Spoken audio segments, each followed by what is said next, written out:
Good morning! It's me, Mikey Pipes. Today is Wednesday, November 9th, 2022. And I'm going to share something with you.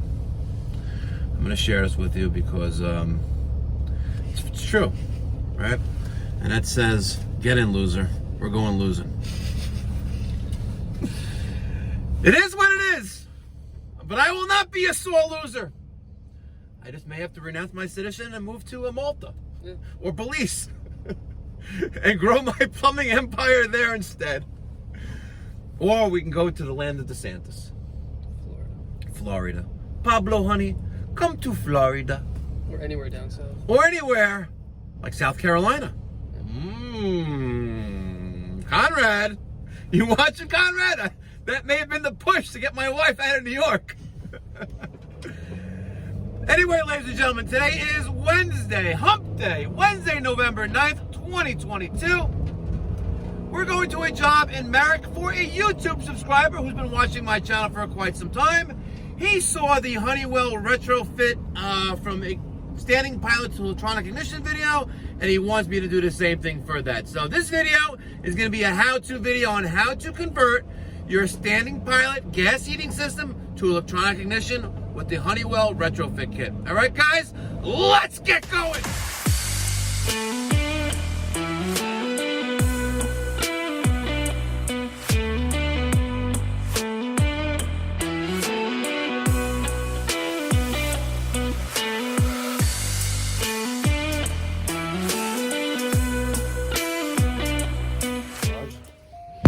You think the boiler's in the garage, or you think it's in the basement?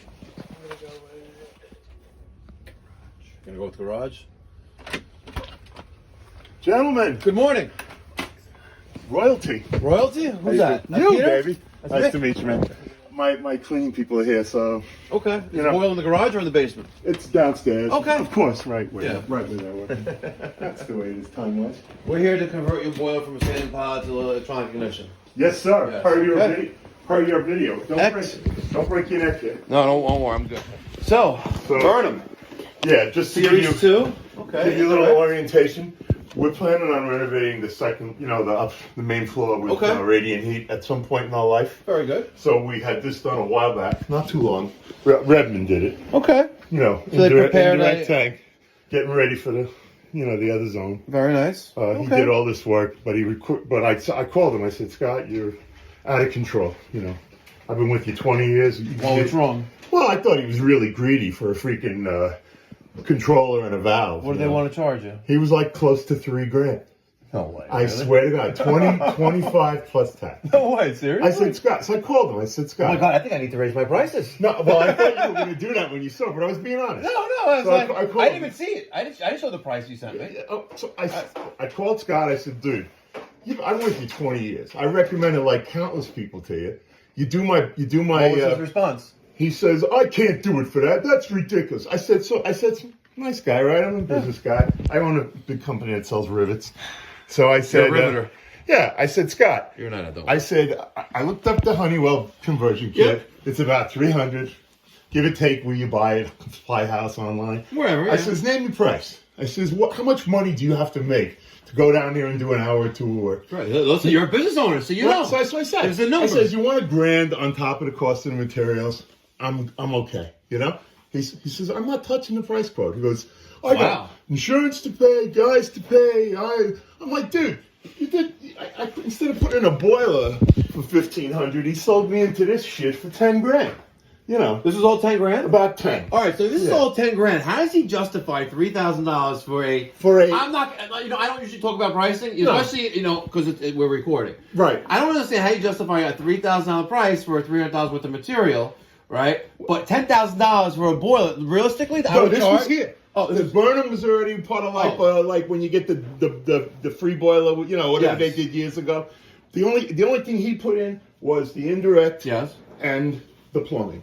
New circulator valves, new takeover. Okay. But this was all here. The boiler was here. Yeah, and all I wanted was I had a 15-year-old regular boiler. Okay. So I regular hot water tank. Yeah. So he said, you know, you're gonna do the radiant eventually. You really should get away from a regular conventional, you know, A.O. Smith or whatever hot water heater. So he saw me. Listen, it's the second most efficient way of heating water. Right. You know, tankless being the number one reason. There's no storage of water, but it's an insulated thermos. Right. But what I got a little aggravated was I said. So he sends his guy here with his iPad, and every time they do a PM, twice a year, part of his contract, like you sell, he. What are their maintenance plans cost? It's a little over, close to $3, I think. Okay, because ours is $22.95 a month. Yeah, which is you gonna sign up today? I might. You should. Well, I already think I got to figure out what he did. He just did heat turn on. So I think I'm committed to him for AC, but I might not be. I got to see where the cutoff point is. But I'd like to think about that. $22.95 a month. We come twice a year. Yeah. But as an added bonus, we also throw in air conditioning. Right. No one else throws in air conditioning for that. In other words, you blow out the tube if it gets clogged or something like that.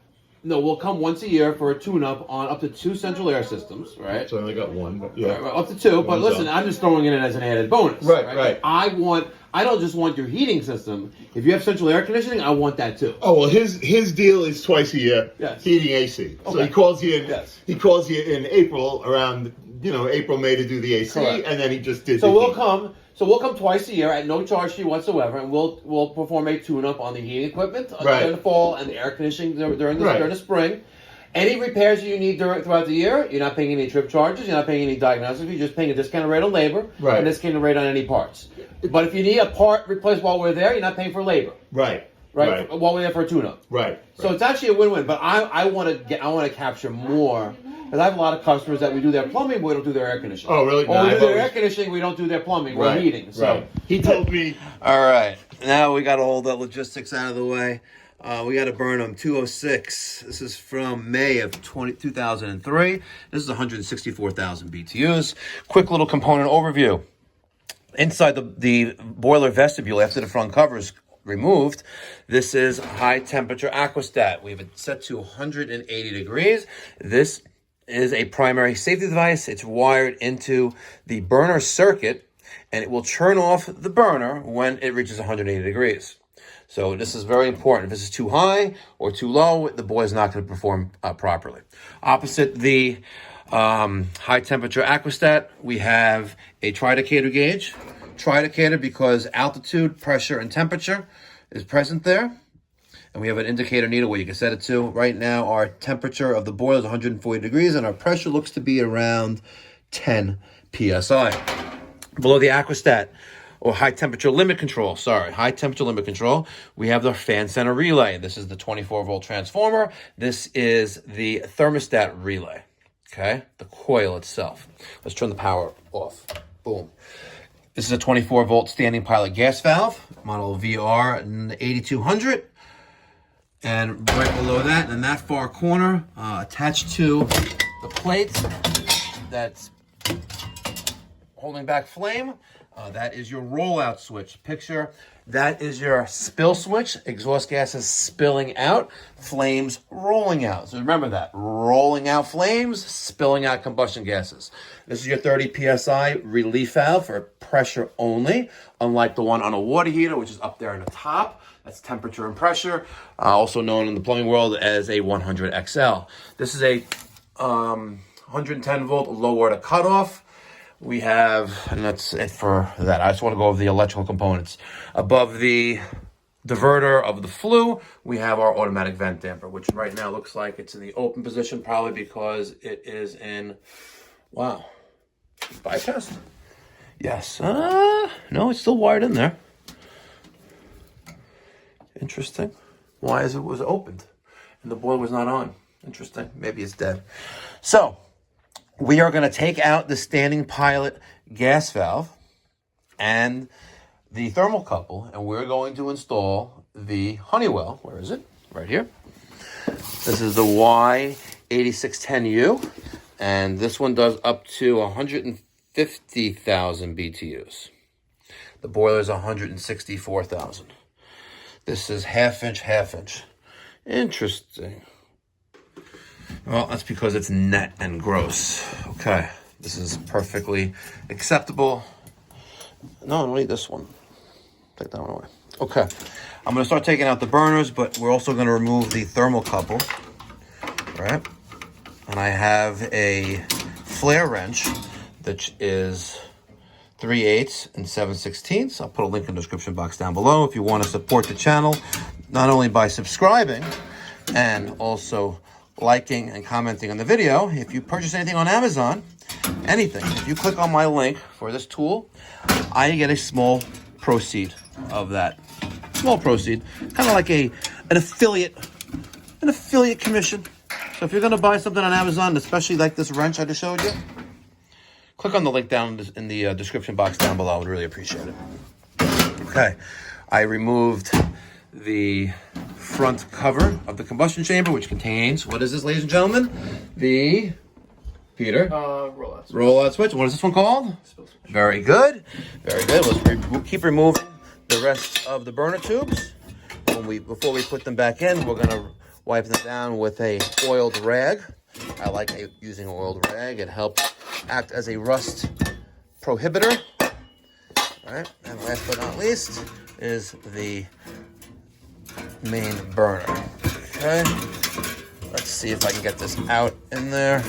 Paying very close attention not to damage the very skinny silver tube, which is your pilot tube. All right, the pilot gas flows through that little silver tube. We're going to put this off to the side, right around there. Okay. Peter's still working on the union. I have all the burners out. As soon as he's done with that, we can get the show on the road. Remember, lefty loosey, righty tighty. Yes. Let's see what you're doing. Just trying to think. Try it. The union. You've been putzing around with this for a while. Come on. Yeah. Let's get it. I think I might need a bigger to hold back. Hold back? Yeah, because we usually hold back with the bigger, right? You always hold back with the bigger wrench, but let's see. Come on. You have wrenches. If you had some, listen, I pay for your gym membership. You should be able to do this. Come on, Peter. Don't be under pressure. I always fail under pressure. Don't fail under pressure. All right? Choke under pressure? You're choking under pressure. I mean, All right? You got a wrench there. Put a wrench on the bottom.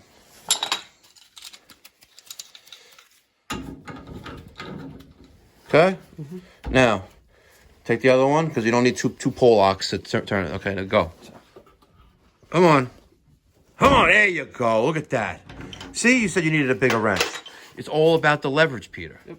It's all about the leverage. Now, that's loose. That's all secure up there. I want you to, okay, very good.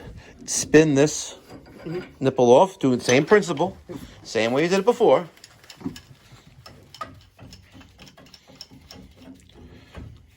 Okay. Hold back right there. You may want to bring this down a little bit further because it's all about the leverage. Okay. Now go. Come on, baby. There you go. See? Get that money. Get that money for those Latinas chicas. ¿Dónde es Latinas chicas? Find them. All right, we've removed the gas piping. There's two wires that go into a standing pilot gas valve, right? 24 volts. We're just going to carefully wiggle those free. There's one, and there's the other, all right? The black and the white. The other two, all right, went to my, what is this called again, Peter? Rolex. Very good. Now we're going to use 2 wrenches and take off the gas valve. Oh, you mother effer. It's all tight. Yeah, she's tight. All right. Promise I do need like a bigger wrench here, but let's see if I can get that. There we go.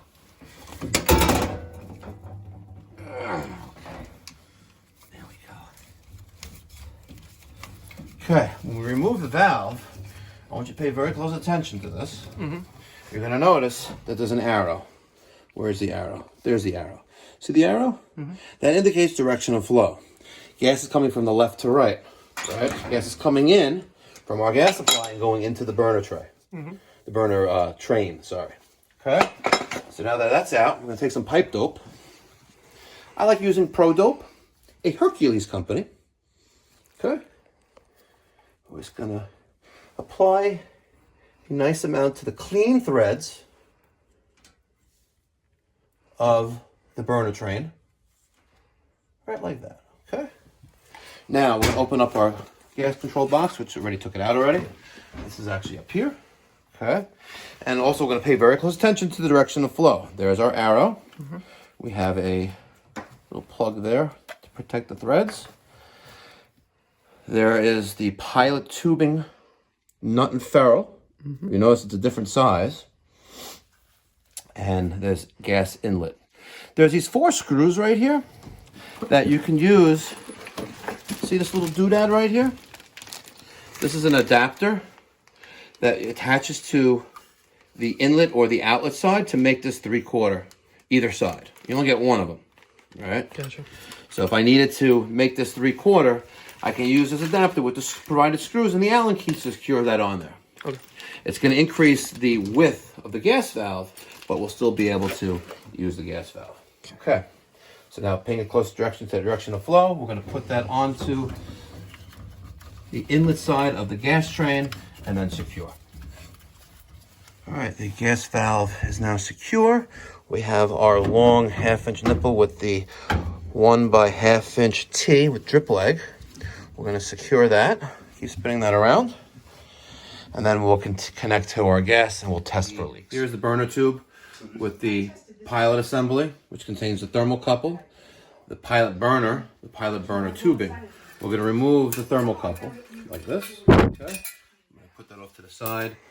Now we're going to add the screw-in type connector here. Not what this is called, but this goes in there like that. Okay. We're going to make sure that the pilot tubing is tight, and as you can see, it's not tight here. Let me have, you know what, I'm just going to use this one. Let me just take this back out again.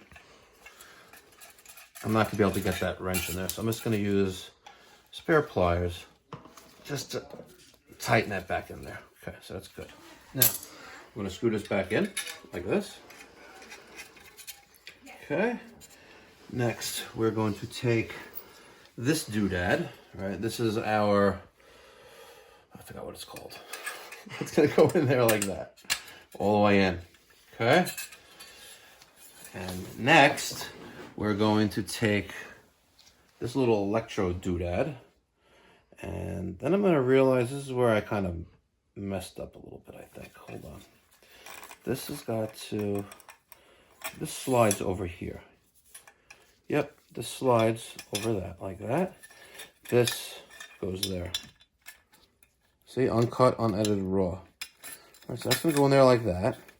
Actually, let's move this. Let's screw this in. Let's just screw it in, good. I'm going to take this, put this right there, and that, right? Perfect. That sits like that. There's a couple little set screws. I'm going to take those with the provided Allen key, and I wish I wore my glasses today. I'm going to put that screw right there. Okay, just like that. Okay, perfect. There you go. Okay, now one other thing remains here, and that's our wire. This is that spark ignition wire, right? We're going to get that in there. Now, let's see. I'm gonna go in there like that. There you go. Snapped it in there like that. Let's see if I could turn that in just a position like that. Good. And there we have it. Okay? Nice. Next, we put this into the boiler. Try to show where they go in. All right, the last 2 burners. They're a little difficult on these burners. You have to really lay down on the ground. You need a light, and you got to line these up. There's one more. Okay. Again, there's a little slot there. It goes all the way in the back. Slotted hole. It's a special hole, and it's the worst design. Burnham, you listening? So now all the burners are back in. While I'm laying down on the floor, I'm going to take a little nap. But before I do that, I'm going to take the combustion chamber plate. I'm going to put that and secure that back to where it belongs. Right there. And look, Peter did a great job cleaning everything up in here. Very nice. Thank you. Square. Good job. All right. Okay. Let's remove that gas, the 3/8 nut and ferrule. Well, 3/8? No. quarter inch, sorry. Put that there, and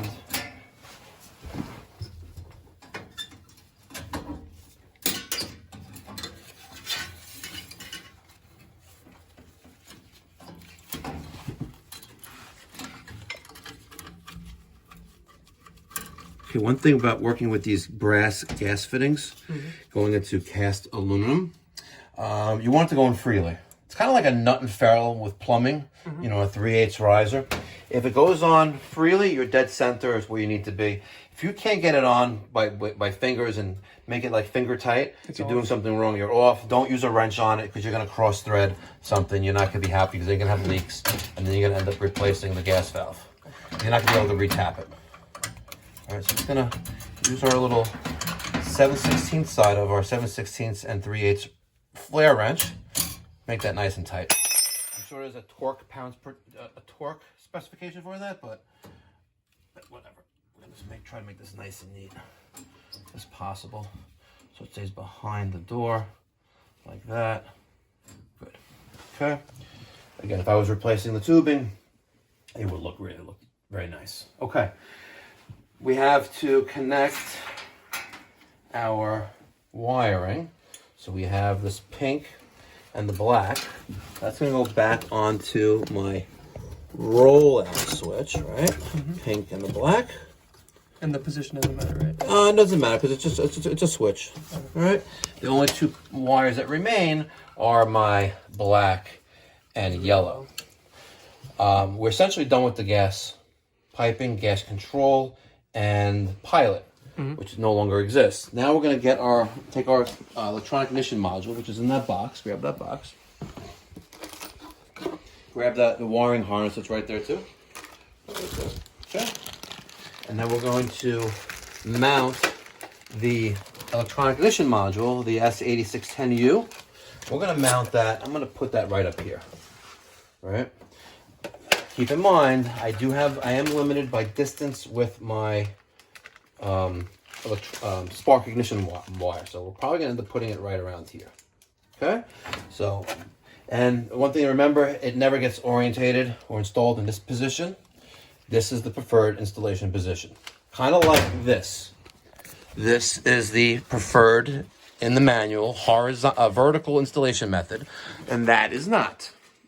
That is not the way you do it. And that was just installed 9/16/21 or replaced, and apparently by these guys right here. Okay.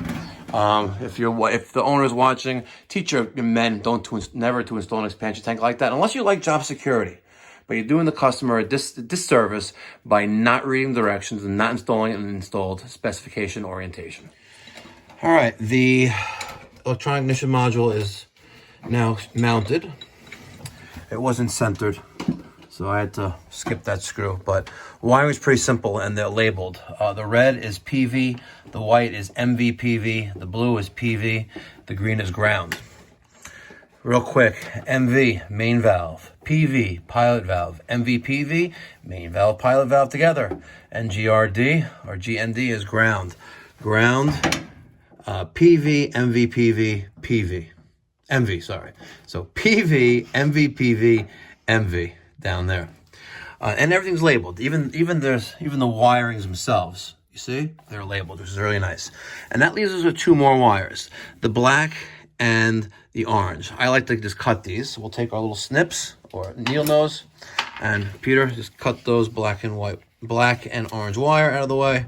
We don't need them. And do the same thing right there. Just cut the black and the orange. Perfect, okay? And that leaves us with only two wires, and that came with the boiler, and that is the yellow and the black. So, very easy. One wire, right, we'll call that the yellow wire, goes to 24-volt GND, ground. The other wire, THW. And then shortly thereafter, you'll see that flashing, and we'll have ignition. Okay? Get the gas on? Yeah. Good. We have some air to purge out of there, but we'll wait for that to do what it's got to do. Okay. There's our pilot flame. And Houston, we have ignition. Look at that. going to start off with a nice little yellow. At first, it's going to dial down to a blue. We're going to do a combustion and draft analysis. Now, this company has been servicing this boiler since 2003, right? I don't see any holes, any test holes for a combustion analysis ever in the flue pipe. It's not there. It's not there. Peter, give him a world tour. Because people are going to say, oh, it's on the other side of the flue pipe. Here, just take it and show them. Where's there a hole? No. You see a hole, Peter? Nope. I don't see a hole either. What's up with that? What's up with that? Not the right equipment. You're not having the right equipment for the job. If you are a heating professional, heed these words. If you ain't testing, you're guessing. Plain and simple. If you are a homeowner and you happen to be like to watch videos like this, right? Besides smashing that thumbs up on and besides subscribing, because you're going to do it right now, if you're a heating contractor, you're a heating professional, the person who is taking care of your heating equipment is not testing, find someone who is going to, right? It's been a policy for quite some time with my company. A policy that is very important, right? I don't care if we can fix the heat, right? You know, you call us to your home, we fix your heat. What good is fixed heat if it's not running properly? Mic drop. Approximately 6 inches over the top of the boiler, drill a hole. I like using a step bit. It's very easy to drill a hole with a step bit, right? And that is the proper location to do a combustion and draft analysis on an atmospheric gas boiler such as the Burnham Series 2. When you're placing your combustion analysis probe inside the flue passageway, the flue pipe, you want to make sure that the probe is inserted roughly halfway in the middle. All right? I like to push it all the way in and then pull it out about halfway and then take a reading from there. All right. Looking good so far. Looking really good. So I'm just going to hit that clipboard button. All right, and then we're going to escape. I'm going to go to draft. I'm going to pull this out. Oh, out. Got me. All right, and then we're going to hit start. It's going to zero out for 11 seconds, and then we'll do a draft test. Again, probe halfway, and we'll do a draft analysis. As you can see, we're rising up in our stack temperature. We have good negative pressure. We're going to hit clipboard, and then we're going to print this on the Testo printer.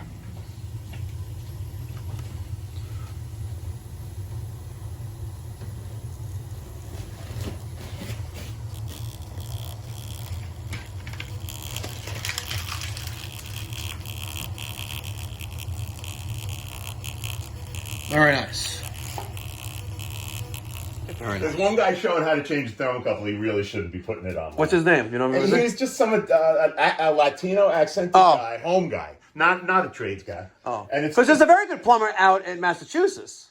Yeah. Yes. I think I know who you're With talking the about. dog. He has a real New England accent. Yes, and he got a little dog, Miss Molly. Yes. He actually does really nice work, but Yes. you know, it's not good enough for my neighborhood though. Right. You I know, understand what you're saying. it's a little rough around the edges, but not good enough for my neighborhood. I was relatively thinking about changing it on my own. I was like looking at thermocouple videos. No. Listen, you need the right tool. What I just did, I need to stress this. What we just did today, you need the proper tools. It's not just a couple wrenches and a needle nose pliers, right? See, I was you can literally blow yourself up. Seriously. And right? here's what I was thinking, okay, you spin off the gas valve with the union, you put the two-way valve in. You need a 3/8 and a 1/2 wrench to do the compression fitting for the thermocouple. And 3/8 and 7/16. Yeah, I'm just saying, open-end wrenches. What would I be missing other than connecting 24 volts from somewhere? You need to make sure that now listen, it's a universal valve, right? One size fits up to a certain size, right?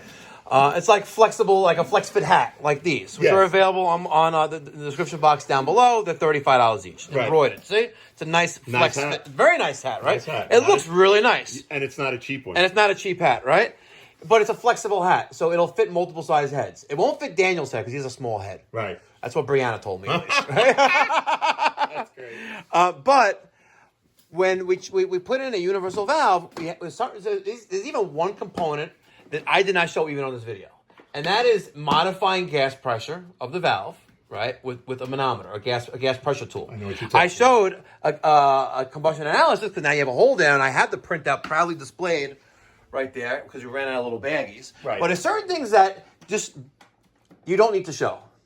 And that is, and I showed it only a couple times during the duration of my whole YouTube career and plumbing career, right? But it's certain things you can really cause fatalities. Right. If you're playing with a gas valve, right? You could really blow stuff up if you don't know. That's what why I you're didn't want to do it. It's very, very sensitive. You have to make very, very minute, second little turns, which drastically changes the performance of the valve. Right. A little, like a millionth of a turn, drastically alters the performance of the valve. And out of the box, it's not. Out of the box, it's rated for a certain amount of BTUs. Right. Right?